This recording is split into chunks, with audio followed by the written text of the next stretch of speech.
ngayon po natin ginagawa every last Sunday para isang occasion lang, isang celebration lang. Amen? At siyempre, ay gusto natin i-honor yung mga ladies natin, yung mga mothers natin, who sacrifice for us. Amen po ba? At hindi magiging masaya talaga kapag sa buhay, hindi pwedeng walang problema. Tama? Pero bawat problema, lagi may solusyon. Amen mga kapatid? At sa buhay natin, katulad po ng problema at solusyon. Alam niyo po ba, ang mga lalaki, sila daw yung problema. Sinag-amen. Ha? Diba? Pero salamat, ang mga babae, sila ang solusyon. Nabagay talaga magsama. Problem at saka solusyon. Amen? Salamat po sa Panginoon. Amen? Tama? Kaya tayo mga lalaki, kung walang mga babae, puro problema lang talaga tayo. Kailangan natin ng solusyon. Amen?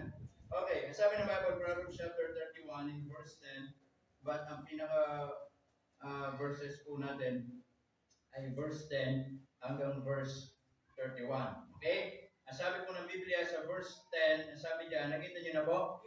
Okay, the Bible says, who can find a virtuous woman? Isang katanungan. Who can find a virtuous woman? For her price is far above rubies. Tayo mag-pray. Panginoon, salamat po ng marami sa oras po nito. Salamat po sa inyong biyaya, and we thank you for this opportunity na makapag-aral po kami. Bigyan po kami ng karunungan at ang aming pag-aaralan maging pagpapala, especially Panginoon, lalo na po sa mga nanay, sa mga kababaihan na kung saan ay binigay niyo po sa amin. Salamat po sa kanilang buhay. And we pray, Lord, that this message will be reminded to each every one of us how we thank them, how we honor them, Panginoon. Salamat po sa bawat isa. Sa pangalan ni Jesus kami dumadala. Amen. Amen. Praise the Lord. Amen. Okay, you may now take your seat. Okay. Sabi po ng Bible dyan, sabi po ng Proverbs, ang sabi niya, who can find a virtuous woman? For her price is far above rubies. Tama po ba? So, isang katanungan na mahirap hanapin, sabi po dito. At ang katanungan na yon ay sinong makakasumpong ng isang virtuous woman? The word virtuous, mga kapatid, it means godly. Okay? It means a woman na kung saan ay merong integrity, merong discipline. A virtuous woman, ito po yung taong may takot sa Diyos. Ito yung lumalakad sa kalooban ng Panginoon. Amen po ba? Mamadali tayo makahanap ng babaeng maganda. Gusto niyo magandang babae? Marami tayong mahanap. Dito para sa church natin, sa like sa mga young people natin. Ipagmamalaki ko kayong lahat. Tama? Pagmamalaki kayo, walang pinagpan ng mga ibang simbahan sa mga kagandahan ng mga kababayan natin dito. Tama? Yung mga taga-Binyan, mga pangu yung mga ilong ng mga nandito. Yung mga nandito, mga pangu din naman. Hindi. Ipagmamalaki kayo. Tama? Pero, ang punto dito, madali tayo makahanap ng isang babaeng mabait, isang babaeng maputi. Tama? Amen po ba? Tignan nyo lang si Ariel. Maganda ba? Okay. Dali tayo makahanap ng babaeng singkit ng mata. Tignan nyo si Ochi. Diba? O mga babaeng dito, mga babae. Alam niyo nung sinundo ko yung mga young people natin? Nung camp? Diba nung camp, diba nagsundo kami ni Brother Efren? Tulog pa yung mga yan. Tinatok ko, ayaw mag-isip. Tapos, pumasok na ako sa kwarto nila. Hinahanap yung mga young people natin babae, hindi ko makita. Yung pala, hindi ko makilala. Alam niyo, lahat ng yan, pag mga bagong gising, iba-iba ang mga mukha pala ng mga yan. Siyempre, hindi pala mga pagmumima ng mga ito, pag walang make-up, pag walang blush on, pag walang ganito, ang bihira yan. Hindi ko makilala.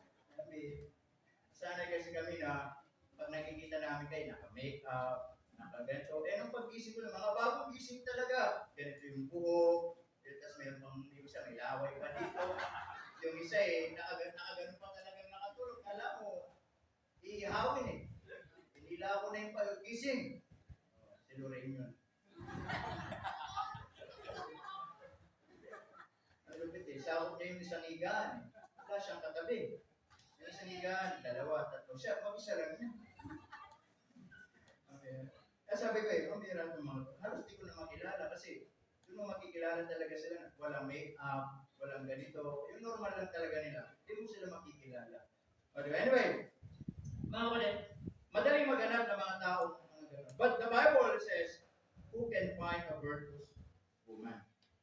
Tama? Isang babae na kung saan ay virtuous. Nasabi niya yung kanyang price is far above rubies. Higit pa sa anumang yaman ng mundong ito. Higit pa sa mga bagay na may halaga. Tama mga kapatid? Kaya nais kong sabihin po mga kapatid, ay especially tayo, di ba, mga kalalakihan, young people, the Lord give us, mga kapatid, a standard, a pattern, kung ano yung mga katangian ng isang babae, ipapanalangin ninyo, isang babae na kung saan ay hihingin nyo sa Panginoon, o lalaki na hihingin nyo sa Panginoon. Hindi porket maganda, okay na yan. Tama po ba mga kapatid? Hindi porket pogi, pwede na yan. Naunawa nyo mga kapatid? Amen po ba? Hindi ibig sabihin, nakita nyo maputi, ay ito na yun. Hindi po mga kapatid. Amen? Hindi ganun ang pamantayan ng Diyos. Hindi ganun ang pamantayan po ng banal na kasulatan kung kayo po ay papasok doon sa courtship na tinatawag. Amen po ba?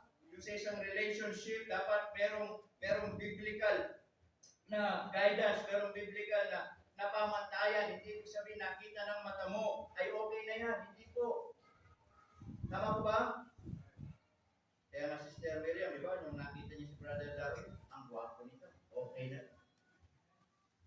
Di ba, Brad? Yan yung kwento mo sa amin ng isang araw, Di po ba mga kapatid? Just a reminders po sa atin, especially young people. Amen? Maging maingat.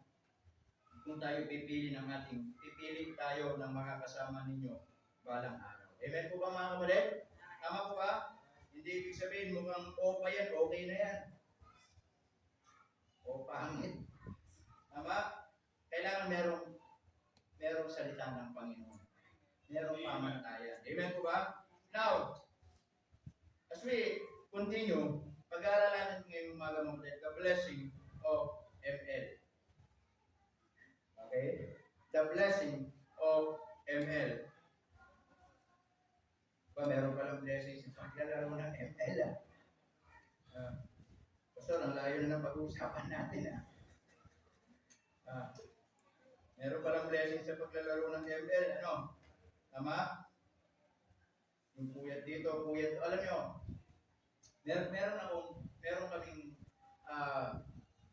meron kaming naging ka-Bible school dati.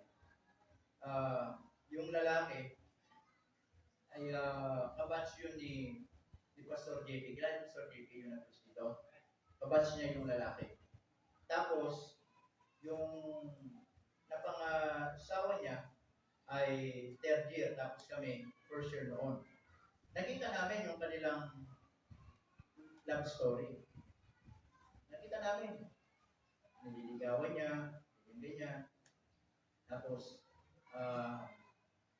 naging sila, ganyan-ganyan. And then, pagkatapos ay kinasal. Kala namin ay masaya na sila. Pero, at the end, ay nag-iwalay po sila. Alam niyo kung anong reason, anong naging dahilan? Napakasimple lang po. Yung lalaki, na-addict sa laro. Hindi ML, pero yung time na yung Dota. Walang ginawa, Dota ng Dota. Alam niyo ang testimony ng babae? Kapatid, nalungkot lang ako. Inanong ko nga sa cellphone ko yun. Okay? I-research ko nga. Gusto ko lang basahin na. Ano pangalan ng babae na yun? Ito. Basahin ko lang Ito totoo itong nangyari Nalulungkot lang siya kasi nung isang araw dapat they are celebrating 18 years na sila mag-asawa sana. Pero sad to say ay naghiwalay. And then ay hindi maganda yung ano po. Okay? Nasaan na ba yun? Ito. Basahin ko lang Sabi niya, May 30, 2008. Once I've said in sickness and in health, for richer or poorer, I do. Sabi niya, pero itong babae nasa Dubai na. Nagtrabaho na lang doon. At nakakalungkot, nagpa-convert na lang siya bilang Muslim. Nakakalungkot. Yung lalaki, nag-asawa na iba. Pero hindi dahilan ba? Sabi niya, pero ang bigat pala. Kunwari nakikinig ng telegrama. Ikaw na lang ang kikilos para sa marriage. Sabi niya, habang nagdodota si pastor, wala nang pangalan from morning until night to dawn. Walang tayuan. Wala nang ligo-ligo. Paghahain mo mismo sa harap niya para may laman ang sikmura. At nang makakain man lang. At ni pinagkainan, hindi mailagay sa lababo. Following days, busy naman ako. Naglilinis ng mission house, piniprepare ang church for the service, kinabukasan. Darating na lang siya, sabi niya, darating ka na lang, kasi tinag niya doon. Napipreach ka na lang. I did everything as a wife, to love, respect, and to serve you. Pagsuot, pinagsusuot ka pa ng medyas para sa sapatos. Kinikiwi ko pa ang sapatos mo para makinang para sa araw ng Panginoon.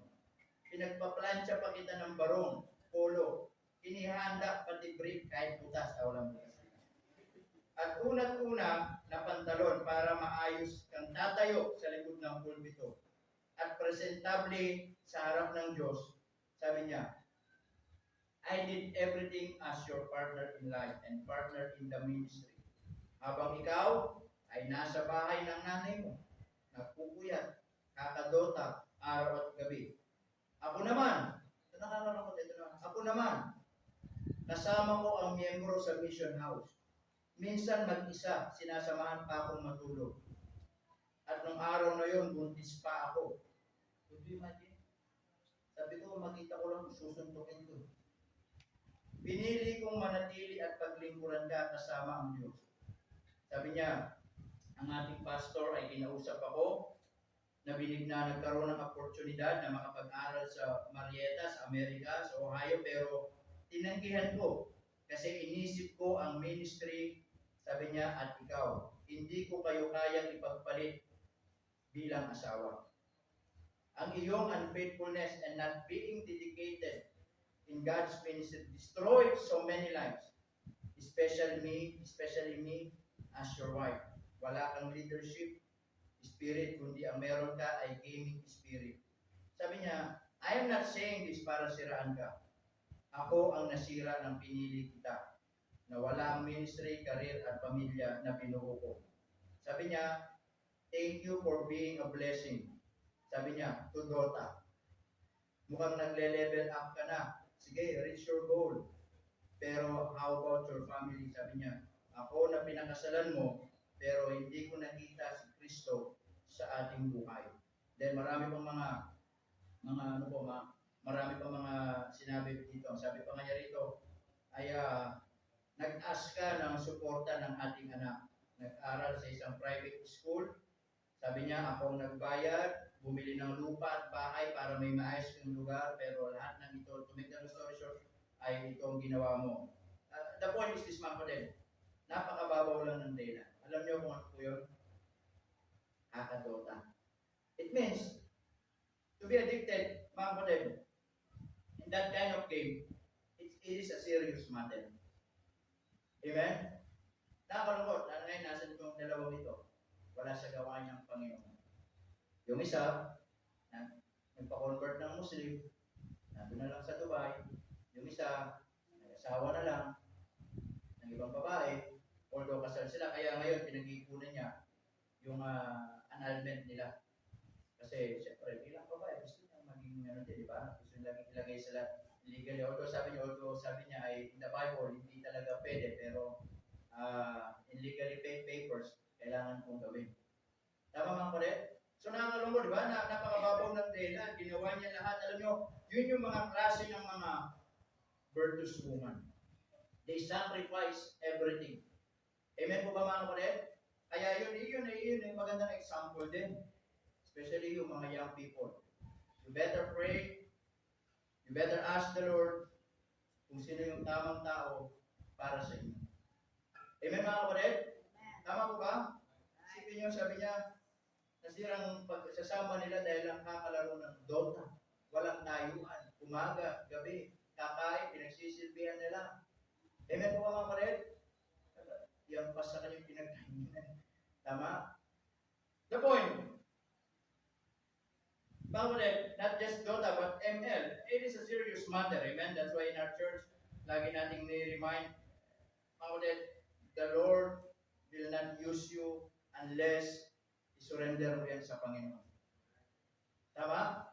Amen po ba? Hindi lang ito sa young people, maging sa mga adult o kanino man na naglalaro, mga kulit, hindi yan sa Panginoon. Hindi yan kalooban ng Diyos. Amen? ML yan. Ibig sabihin, makadyablong laro. Masamang laro. Tama? Sisirain yung utak mo, sisirain yung ugali mo, sisirain yung character mo. Amen mga kapatid? Marami pong mga bagay na pwede natin gawing habit kaysa sa paglalaro ng ML. Pero yung klase ng ML na tinutukoy ko na yan, walang blessing yan. It will destroy your life. Amen? It will destroy your character. Tama? Pero ano po ba yung pag-aaralan natin ngayon? The blessing of ML. Number 1, mother's love. Amen. Yan ang ibig sabihin ng ML. Mother's love. Kaya sabi ng Bible dito mga kapatid, ano sabi? Who can find a virtuous woman? For her price is far above rubies. The heart of her husband that safely trusts in her, so that he shall have no need of spoil. Sabi niya, yung pagtitiwala ng puso ng kanyang asawang lalaki ay nandoon sa pagtitiwala sa puso ng kanyang asawang babae. Amen mga kapatid? Nasabi ng Bible, she will do him good and not evil all the days of her life. Hindi gumagawa ng kasamaan, kundi bawang kabutihan lamang. She seeketh wool and flax and worketh willingly with her hands. She is like merchant ship that bringeth her food from afar. Mga kapatid, pag pinag-usapan natin ang pag-ibig ng isang ina, wala na akong pwedeng mag-question po nito. Lumaki ako sa isang pamilya, hindi ko kinagisnan yung pag-celebrate ng Mother's Day. Tama? Hindi ko kinagisnan yung pag-celebrate ng katulad po ng Mother's Day o Father's Day kasi wala naman ako i-celebrate. Wala naman akong nanay. Tama? At ako, sabi ko ay lumaki ako sa isang pamilyang sira ang pamilya. Amen mga kapatid? Sira na nga yung bahay namin, sira pa yung pamilya namin. Sira na nga yung kubeta namin, sira pa yung bahay namin. Alam nyo, hindi maganda yung lugar na kinalakihan ko. Tama? Maganda pa nga yung bahay nila Irish dito eh. Maganda pa yung bahay nila. Yung bahay namin, hindi ko lang saan nakapunta na doon. Sister Nancy, pero hindi siya nakapasok. Kasi pag pumasok sa pintuan, nasa labas ka. Ganun kalupit yung bahay namin. Oh. Ha? Oo nga.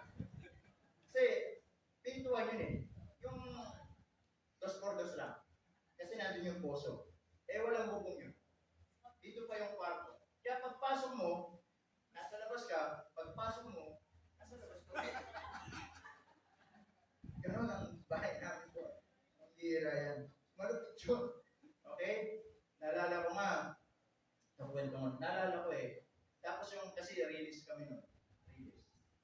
Kaya ko lang po yung buhay ng nakatira sa release. Huwag niyo pong sabihin na na hindi ko kayo naiintindihan o tawag dito, minamali, hindi po. Mas mapalad pa po kayo. Nakita ko yung mga bahay po dito. Maniwala kayo. Okay? Dahil religion, ang isa sa problema dito sa lugar namin, yung kubeta. Yung kubeta ang problema. Kaya doon madalas, ang pinaka-septic tank, yung mga ginagamit sa mga manhole, yung malalaki sa mga drainage, tinatayo na lang yun. Tinatayo talaga. Tinatayo. Tapos, sisemento na lang sa taas. Tapos lalagyan ng yung bao nandun. Taas! Kaya talagang kapag magsisiyar ka pa doon, meron kami andanan talaga na gano'n.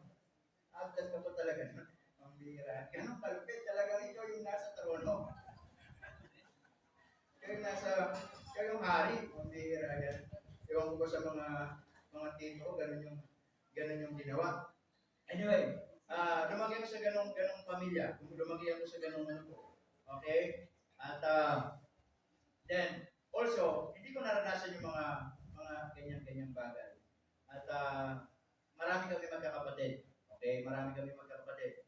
Hindi ko alam kung ilan na kami. Siyam na yata kami. Sabi nung gusto kong kapatid yung pumunta dito, may mga kapatid pa tayo ah. Sige, bahala sila. Sino yung mga tatay? Okay, hindi ko pa nakita yung mga yan. Okay? At mabait kasi yung nanay ko eh. Parang pusa pa. After 2 months, pumuntis na naman. Ang bira yan. Parang pusa yun. So, kasi sa tunay, 4 talaga kami sa tunay. Kaya ako pinakapanganay. Nag-asawa lang yung tatay ko 16 o 17. Yung nanay ko 14 o 15. Ganun lang. O sige mo. Ano pa lang ako ngayon? Magpo-46 pa lang ako ngayon. Mga 46. Ako. Tapos, yung kapatid kong babae na nagmana doon sa nanay ko. Parang pusa din yun eh. 5 yung naging anak. 4 doon, tag-ibang lalaki. Ganun. Hindi natin sila masisisi. Okay, yan yung mga madaling umibig. Nakita lang ng pogi, madaling umibig. Di ba? Tama? Tapos yung kapatid yung gumawa ng yung tubig ba yun sa tiles doon. Tapos yung pumunta dito, yung bunso. Yung bunso naman, yun kasi iba apelido noon. Kasi ang pinalagyan na ng yung lolo ko, yung pangalawang lolo. Hindi ko na inabutan tunay kong lolo, yung pangalawang lolo. Kaya dala-dala yung apelido ng lolo. Yung lolo ko, na pangalawang lolo. Kasi namatay na yung tunay kong lolo. Hindi na inasikaso. Kaya iba yung dala-dalang apelido. Pero nung nagkaisip naman siya, sinabi ko naman na kahit sa gusto mo, sabi ko, magkapatid tayo. Kasi gusto niya naman tawagin ko siya tito. Tira, grade 2 pa lang gusto. Naalala sa tawagin mo akong tito. Kasi anak nga siya naman eh. Ang lola ko kunwari. So, gano'n. Tapos, meron pa akong isang kapatid yung pumunta dito. First time kong nakita yun eh. Naalala, di ba may tatlong pumasya dito no? Pero wala ata kayo nun. Dumalang dito. Yung anak tatay naman nun, sundalo. Nakapagkasama pala sundalo yung nanay ko. Talaga eh. Bira. Tapos sumunod yung mga iba ng mga ano. Okay, so ganun ang kinalagayan namin. Okay? Pero, at then, nakita ko, mga kapatid, yung hindi ko nakita yung pag-ibig ng nanay ko, pero nandun yung pag-ibig ng lola ko. Nakita ko talaga yung kanyang sakripisyo. Nakita ko kung paano kami, hindi ko alam yung ba siguro dito, yung mga laki, sino mga laki sa lola? Yung mga laki sa lola, diba? Alam niyo po yung mga laki sa lola, maniwala kayo sa akin, may pagka-spoiled ng konti. Hindi pwedeng hindi yan spoiled, maniwala kayo. Yung mga laki sa lola, hindi pwedeng hindi spoiled yan. Okay? Bagay, iba naman si sistema ko. Lumaki man ako sa lola, pero yung lola ko kasi, pinag-aral kami, tinaguyod kami, hindi pa natilawak yung manok, wala na sa bahay yun. Kasi papasok yun bilang katulong, maglalakad pa yun. Tatlong subdivision pa yung dadaanan niya bago makarating. Wala raw yun, alam ganyan. Tapos pagkagising ko ng umaga, wala na siya. O aasa na lang kami dun sa may wagang rep na nakasabit, yung basket. Kakapa kami ganun. Pag meron kang nakapa, salamat ka sa Panginoon. O tinapay, ganun ba? Yun na yung almusal namin. Tapos yun na din yung isa't babaunin namin sa school. Kaya talaga noon, ang pag-aaral talaga noon, sariling sikap, maniwala kayo. Yung school namin, nung tatawid ka pa ng kalsada, kaya nasanay talaga kami magpasensero sa mga sasakyan. So, ganun po. Then, uuwi ako ng hapon. Pag uwi ko ng hapon, wala pa yung lola ko. Wala pa yun. Tapos, aalis na ulit ako. Yung bang tipong pagka, di ko lang naranasan na bang iba, yung mga dati. Yung pagpunta mo lang sa bahay, ihagis yung baba. Agis pa. Tapos, aalis na. Isa na punta ko noon sa basketball. Hanggang alas 10 na ako ng gabi noon. Pag uwi ko naman noon, tulog pa yung lola ko. Hindi nga kami nag-usap ng lola ko eh. Ganun yung sistema. Nagkikita kami talaga tuwing linggo lang. Hindi ka pwedeng mawala kasi ikaw magbobomba. Yung poso ba? Poso. Yung posong talagang dahan-dahan. Dahil kapag nagmamadali ka, pag nasapak ka dito, bangas talaga. Yung madulas ba? Yung ano, di ba? Yung bombang hindi katulad ng mga ano, yung bomba pa namin yung dragon ng style. Yung open yung bumanga. Hindi yung mga bomba na ano hindi yung bilog yung open.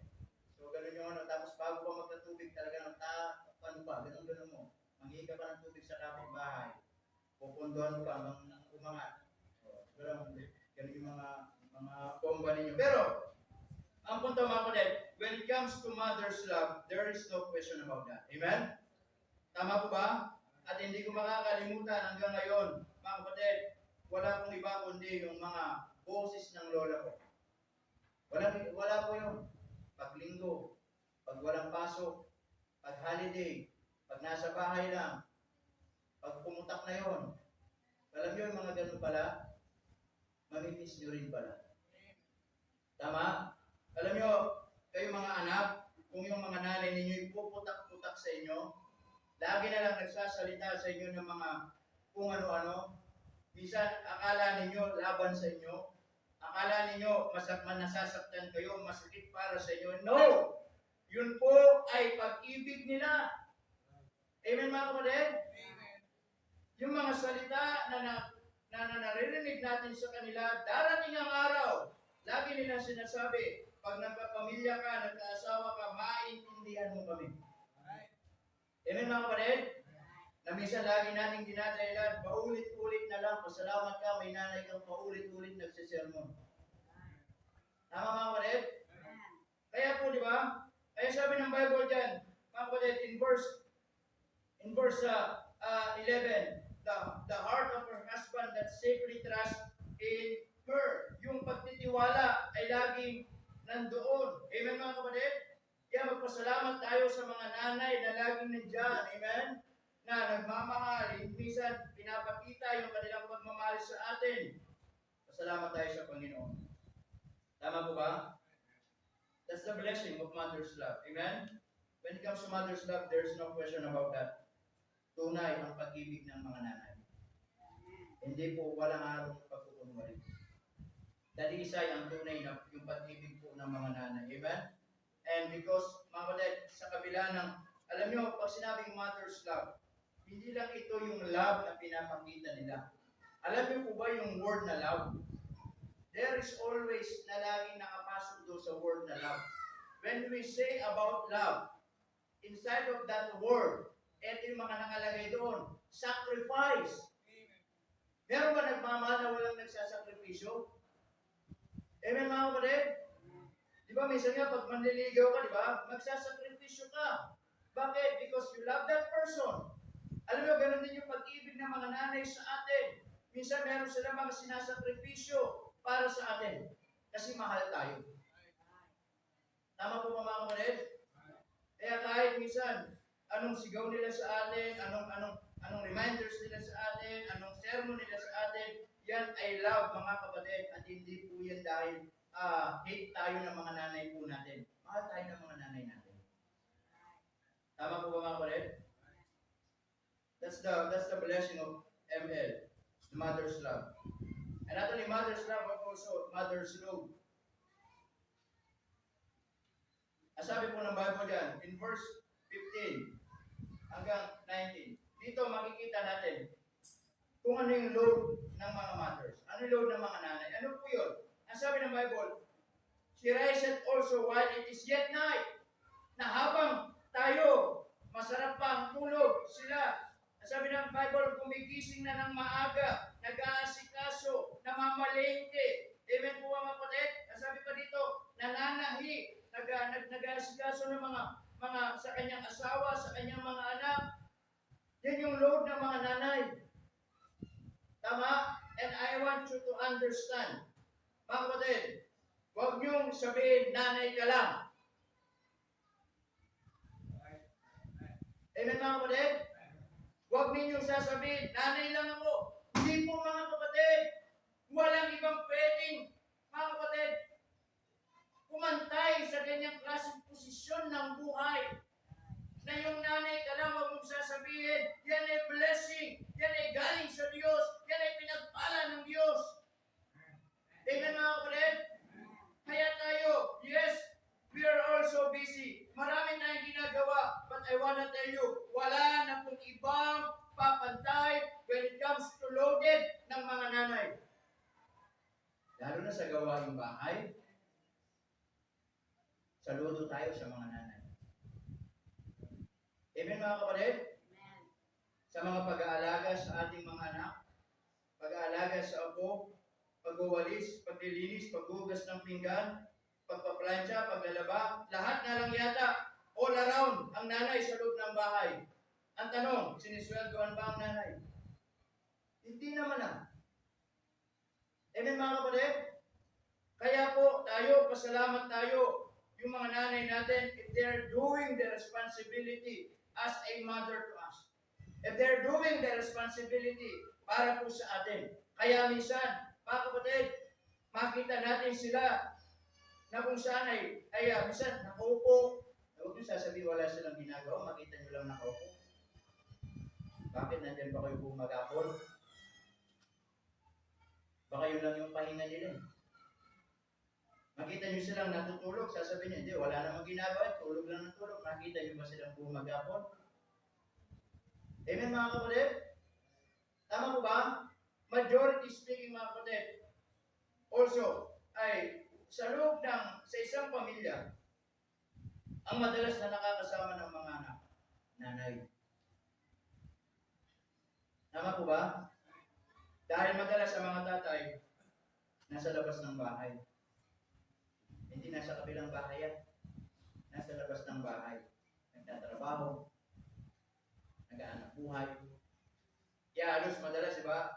Ang mga anak, pag may kailangan, hindi sa tatay lumalapit, sa nanay. Nay, may kailangan kami. Ano sasabihin naman ng nanay? Sasabihin ko sa tatay mo. Diba? And also, minsan, sa loob ng tahanan, dahil mas nakakasama yung mga anak, minsan, ay mas nandun yung when it comes to yung fear ng mga anak, yung takot. Minsan mas takot sa tatay kaysa sa nanay. Kasi yung mga nanay, nandiyan lang yan nakakabanding yung mga anak, lagi nakakasama. Tama po ba mga kapatid? Sabi ng Bible dyan, ito yung mother's load. Hindi lang po sa trabaho, tanda natin, not only in work, mga kapatid, yung sinasabing load dito, alam niyo po ba yung load dito na tinuturo dito? Even also sa mentality. Meron bang nanay na tanong kayo, meron ba mga nanay na nagsabi na sa mga asawa, mga anak, kapagod na ako? Minsan ang mga nanay, hanggat kaya nila, hindi magsasalita yan. Amen mga kapatid? Kasi mga nanay, mga kapatid, hanggat kaya nila, hindi magsasalita yung mga yan. Kahit pagod na yan, sasabihin nila, okay pa. Tama po ba? Kaya po, we must appreciate our mother's love and also our mother's load as they doing the responsibility, amen? Na sila yung nag-aasikaso. Meron bang tatay na nagpaplansya ng uniform ng anak? Bago pumasok? Madalas, nanay ang gumagawa niya. Meron bang nagluluto ng baon ng mga anak? Madalas, nanay ang gumagawa niya. Meron bang naglalaba ng mga damit natin? Madalas, nanay ang gumagawa niya. Amen mga kapatid? Sa lahat ng gawain bahay, halos nanay ang gumagawa niya. Kaya mga nanay, may third eye yung mga yan eh.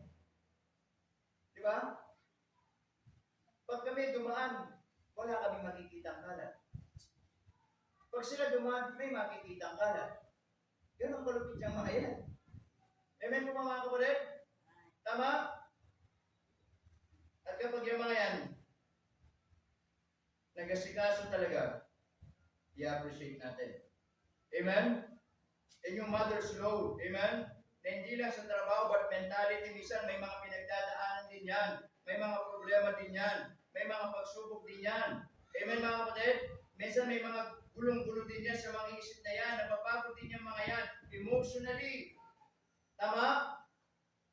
Pero minsan, kinakaya nila lahat yon para asikasuhin tayo. Just to make sure ang bahay malinis. Amen mga kapatid? Just to make sure ang mga aso bagong ligo. To make sure ang mga pusa hindi mabaho. To make sure lahat maayos lahat. Tapos umuwi tayo manggugulo. Di po ba mga kapatid? Yung bang lahat naglaba na, nag-dryer na, natuyo, tinuping isa-isa, tapos kukuha ka lang ng damit, pag isa pagkuha mo lang ng isa, lahat sabog. Yung nagawa ng mga yan. Di ba? Di ba? Mabira yan.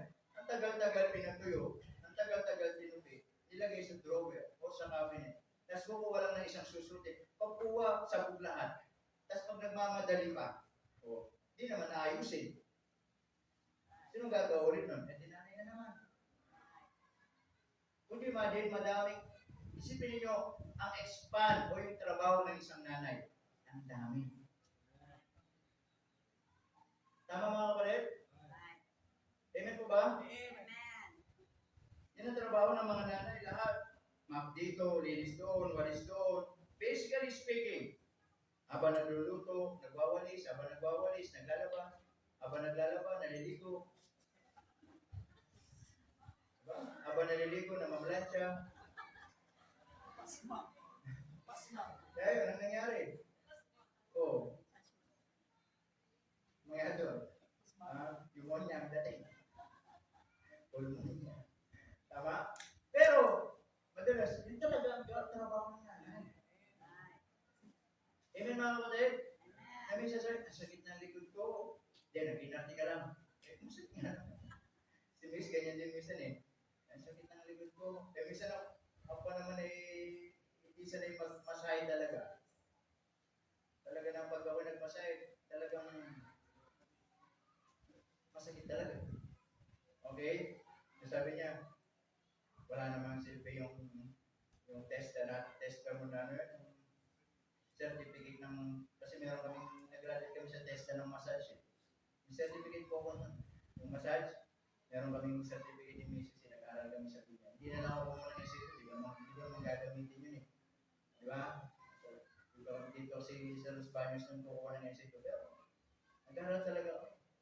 Ang bihira yan. Swedish massage. May butterfly massage.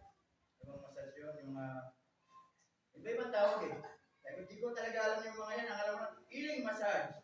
Hindi, umiga ka dyan, bubulin kita. Pag si Miss masakit sa, hindi yan, dito. Ito ba yun? Hindi, dito. Masarap, ganun lang. Lagyan mo naman ang oil eh. Kaya sabi niya, parang wala naman love yung massage mo. Di ba? Hindi po, kasi natural yan. Bakit? Hindi kayo kayo kung maghapon. Nasa bahay. Amen mga kapatid? At minsan, hindi lang napapagod yung katawan. Minsan yung bibig. Amen. Kasama talaga. Tama mga kapatid? Kaya nyo ba yun? Kaya mga lalaki, kaya nyo ba yun? Diba? Pag nasa labas tayo, hindi mo tayo siya.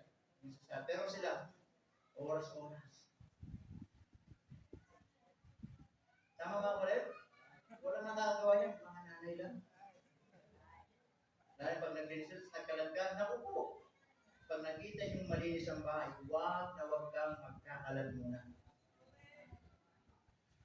Dahil makakarinig ka ng mga hindi magandang salita. Di ba? Ano yun, di ba nakakapagod magsalita? Di ba? Pag gising sa umaga, salita na yan.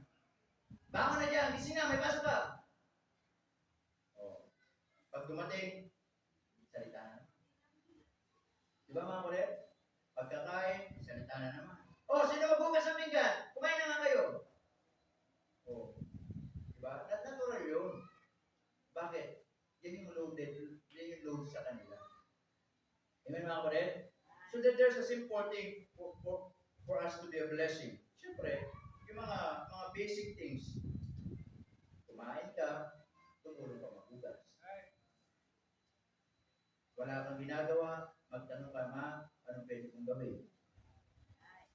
Naglalaba, tumulong ka magbanla. Yung mga simpleng bagay na may tutulong nyo sa mga nanay nyo, malaking bagay po yun sa kanila.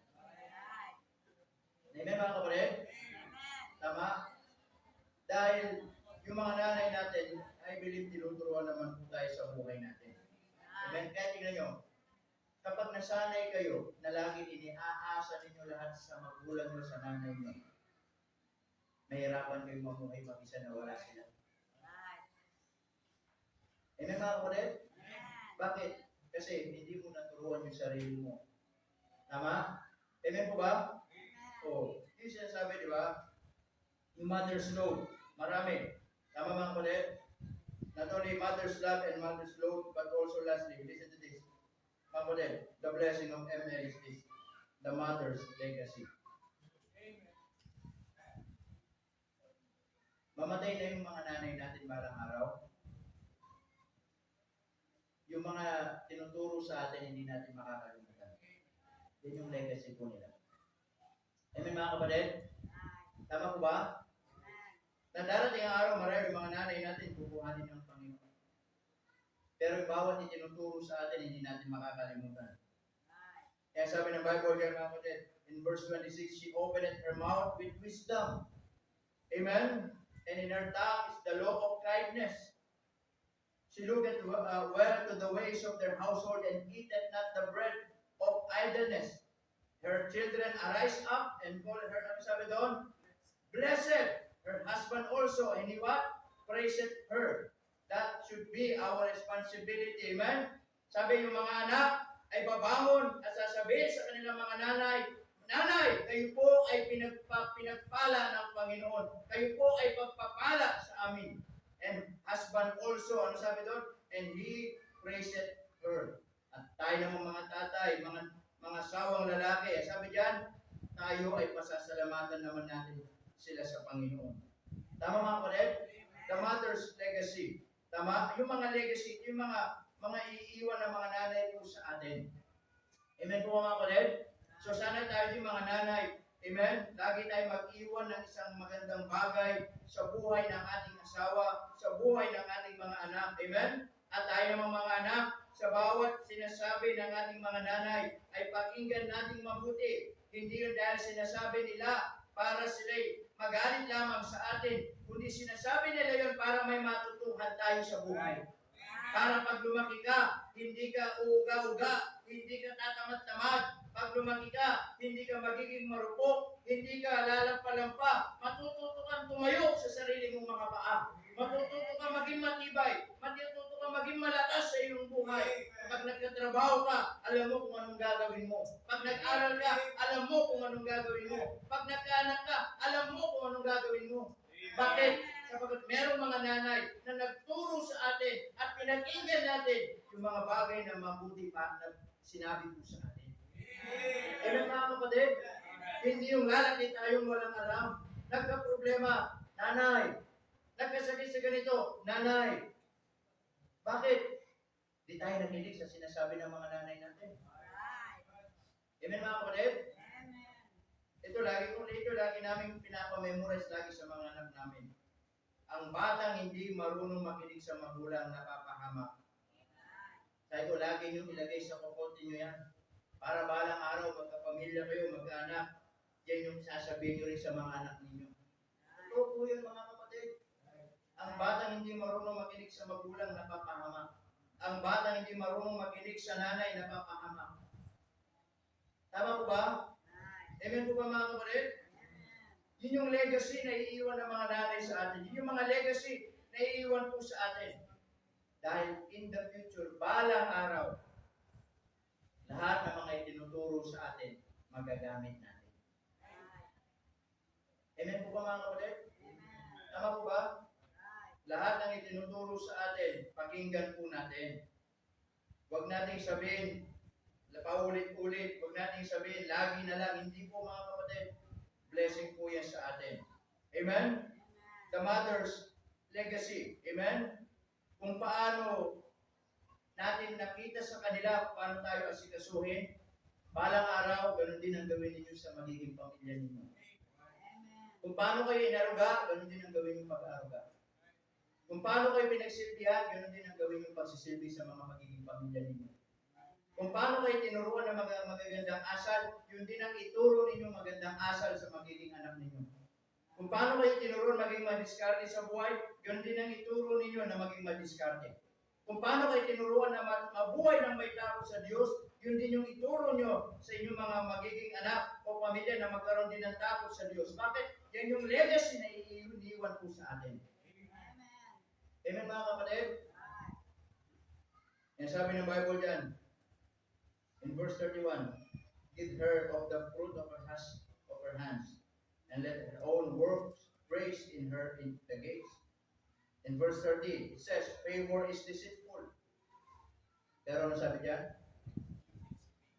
And beauty, sabi dyan, is vain. But a woman that feareth the Lord, she shall be praised. Amen, mga kapatid? Yung kagandahan, pansamantala lang yan. Amen, mga kapatid? Yes, maturuan natin yung mga anak natin. Maging maganda, normal lang. Yung mga anak nating babae, alang-alang po siya, yung mga anak nating lalaki, turuan natin maging maganda. Iba yun.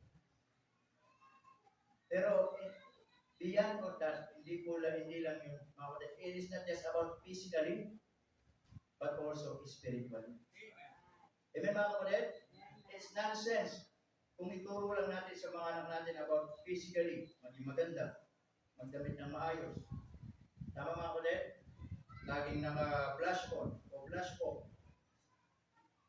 Blush on. Ay, may blush off.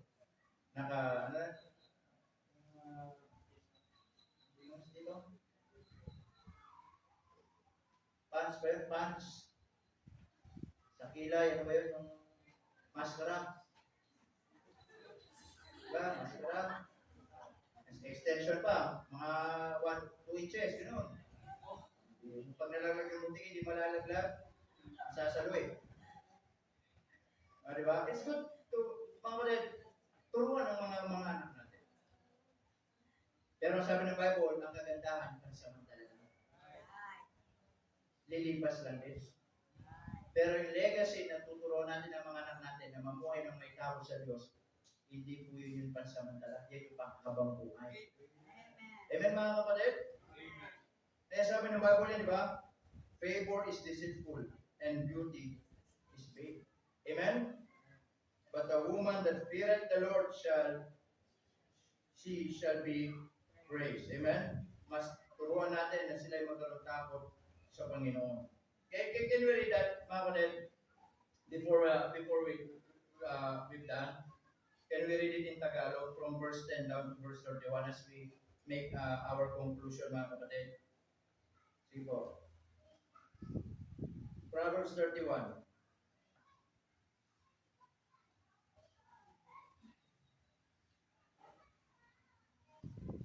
Basahin ko po sa Tagalog, ha? O magkaroon tayong salit-salitang pagbasa.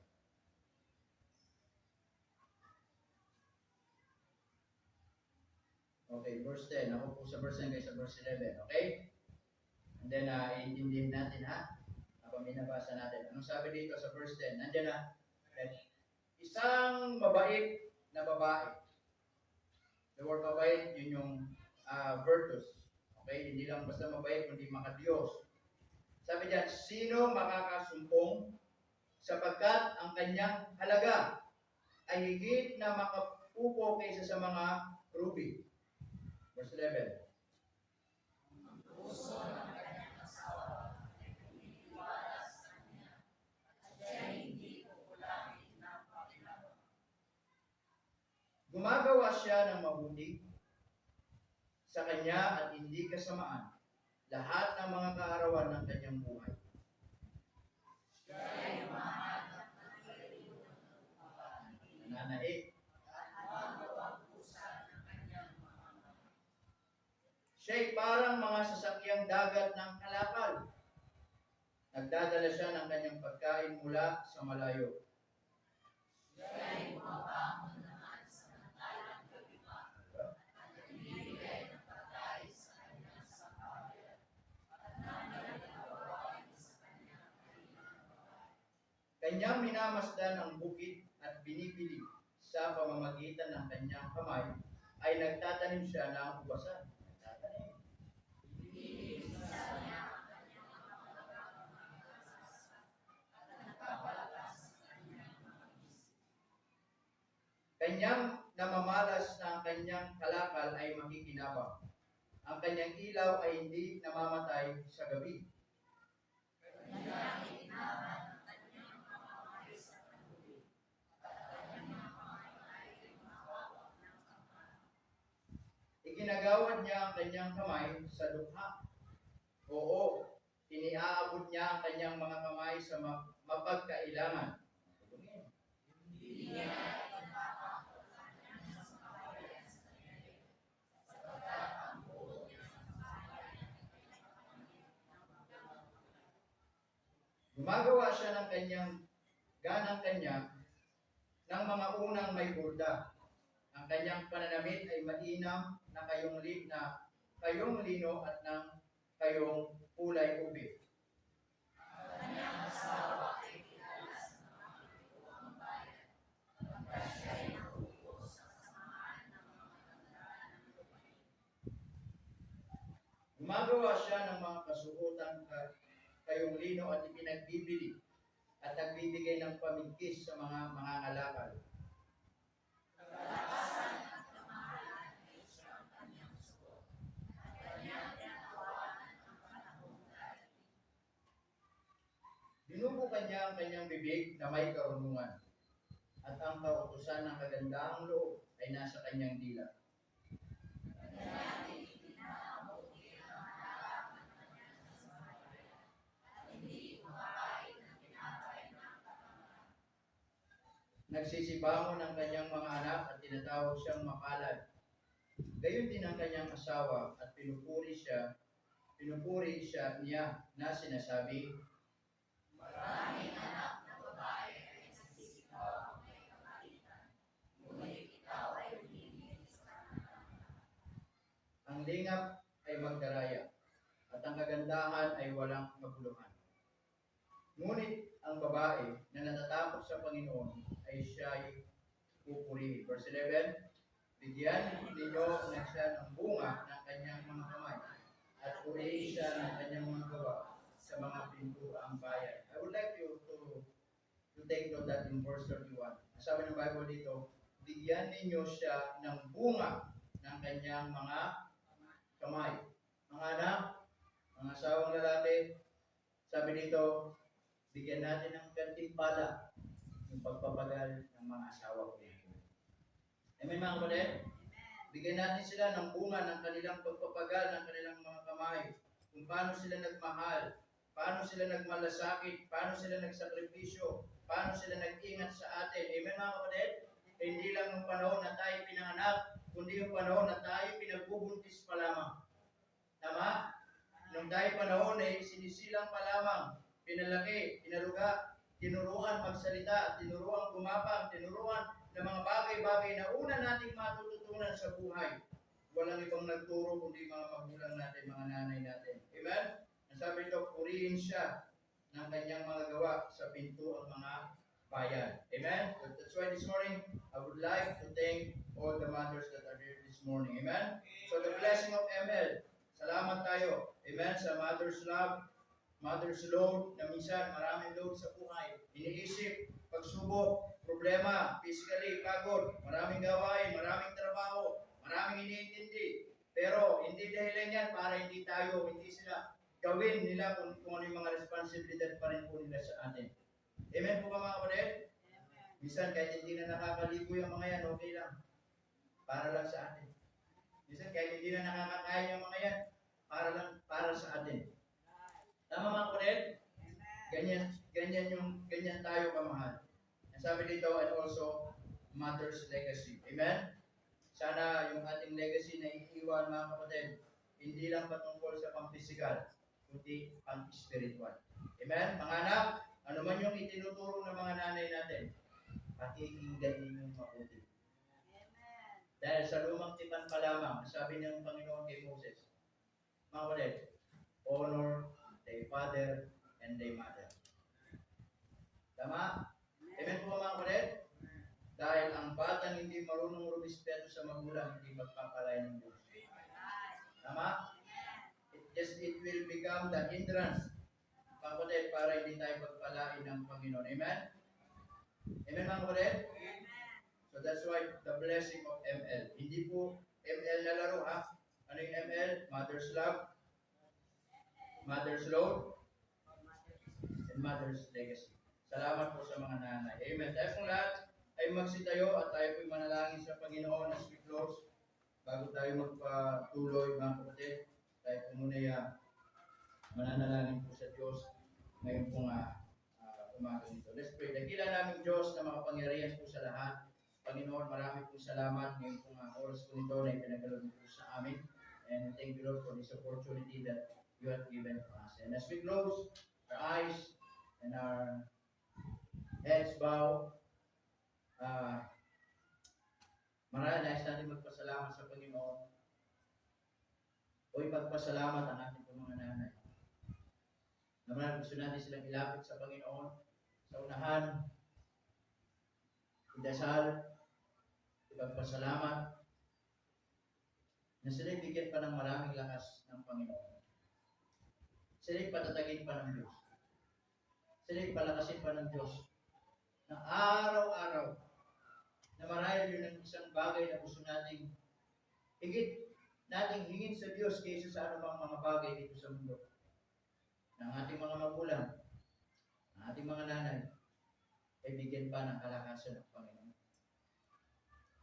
If that is your prayer, would you just come this morning? Pwede ka ba lumapit sa unahan, manalangin sa Panginoon, ipag-pray mo, yung magulang mo, ipag-pray mo, yung nanay mo, ipag-pray mo, yung sila sa Panginoon, o anumang nais mong ilapit sa Panginoon ngayong umaga. Na minsan hindi natin na-appreciate, minsan nagkukulang tayo, hindi natin sila napapasalamatan, but deep in our hearts, we can say that without our mothers, parang ang hirap natin mabuhay. Parang ang hirap magpatuloy na wala yung mga nanay natin. Minsan, hindi natin ma-appreciate ang isang bagay na ginagawa nila hanggang nandiyan pa sila eh. Pero alam nyo mga anak, pag dumating yung araw na wala na yung mga nanay natin, tsaka pa lang natin ma-realize, sana masama pa din natin sila. Sana pinaramdam natin yung pagmamahal natin sa kanila. Sana pinaruga natin sila. Sana sa lahat ng kanilang sakripisyo, nakapag-isip tayo, how we thank them. Yes, God is our perfect parent. But God use them, use our mothers, para bigyan tayo ng buhay, bigyan tayo ng pagmamahal, bigyan tayo ng pag-aaruga. Katulad po ni Jochebed, nasabi ni Pero, lahat ng mga bata ay papatay.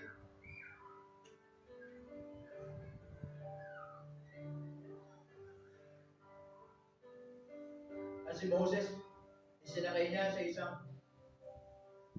basket, ipinahalog sa tubig, sa ilog, pero hindi niya kayang tiisin na hindi makita yung kanyang anak.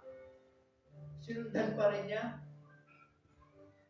Nagpanggap na hindi niya kakilala at makapasok bilang isang katulong.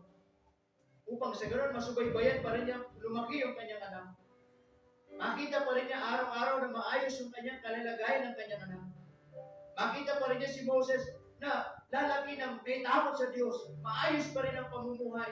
Alam niyo, yun yung mga nanay na nagpapasalamat tayo na wala silang ibang iniisip kundi yung mga bagay na ikabubuti natin, mga bagay na ikaayos natin, mga bagay na ikatututo natin, mga bagay na ikalalago ng buhay natin. Wala silang ibang iniisip kundi yung magandang kinabukasan para sa atin, na minsan napapabayaan na yung sarili nila. Yes, minsan makakarinig tayo ng mga salita para bang sasabihin ng mga tao sa kanila, pumapangit ka na, lumolosan ka na, minsan masakit mga kapatid, pero minsan hindi nila iniintindi yung mga bagay na yon dahil mas marami silang panahon kaysa sa atin, kaysa sa sarili nila. Yun yung klase ng pag-ibig na meron sila. Yun yung klase ng pag-ibig na binibigay po nila sa atin, mga kapatid. That's why we salute all the parents, all the mothers that are here. Salamat po sa inyo. Maraming pagkakataon, hindi namin kayo na marahil na-appreciate. Na marahil hindi namin nakikita, nasusuklian yung ginagawa ninyo. Sapagkat alam po namin, yung pagmamahal ninyo ay tunay. Na hindi kayo humingi ng anumang kapalit. Na hindi kayo humingi ng anumang bagay. Na sa inyo makita kami maayos, masaya na kayo. Na kayo makita nyo lang yung mga anak ninyong nakabihis ng maayos, masaya na kayo. Alam niyo, yan yung kasiyahan ng mga nanay. Makitang maayos ang buhay natin. Makitang maayos ang ginagawa natin. Yan yung kayamanan nila. That's their legacy. Yan mga anak, balang araw, magkakapamilya kayo. Sana anumang mga natutunan nyo sa mga nanay nyo, huwag nyo kakalimutan. Ituturo nyo pa rin sa kanila. At sasabihin nyo, mga anak, nung nabubuhay pa ang lola mo, ito yung ginagawa niya sa akin. Mga anak, ang sabi ng nanay ko, dati sa akin, ganito. Ikwento nyo sa kanila balang araw kung paano naging mabuting nanay ang nanay mo sa mga apo mo. Huwag mong hayaan magturo ang ibang tao ang mundong ito sa kanila. Kundi kung anong natutunan nating tama sa mga nanay natin, yun yung ipagpapatuloy natin. Panginoong Diyos, maraming pong salamat sa iyo pong biyaya. We thank you, Lord, for this opportunity that you had given to us. Especially as we honor our mothers, pagpalain niyo po sila. Patawarin niyo po kami, Panginoon, sa mga panahon na nasasaktan namin sila. Kanilang mentally, nakapagsalita kami ng hindi maganda, sasagot namin sila. Patawarin niyo kami, Panginoon. But Lord, we thank you na ibinigay niyo sila sa amin. From now on, Lord, help us to be faithful to them. Help us, Lord, na ipakita namin kung paano rin namin sila mahal. Iibigin, paglilingkuran. Dahil habang nandito sila, i-cherish namin na blessing po yun. Dahil hindi habang buhay, makakasama po namin ang mga nanay namin. Nawa, anumang lahat ng mga bagay na pwede namin matutunan, ay kuhanin namin. So that in the future, yun yung legacy na iiwan po nila sa amin. Pagpalain po kami, pagpalain po inyong mga anak. Salamat po, Panginoon, sa mensahe. Sa pangalan ni Jesus kami dumadalangin. Amen. Praise the Lord. And you may not take your seat. And Alright, so tayo po magpapatuloy. Okay?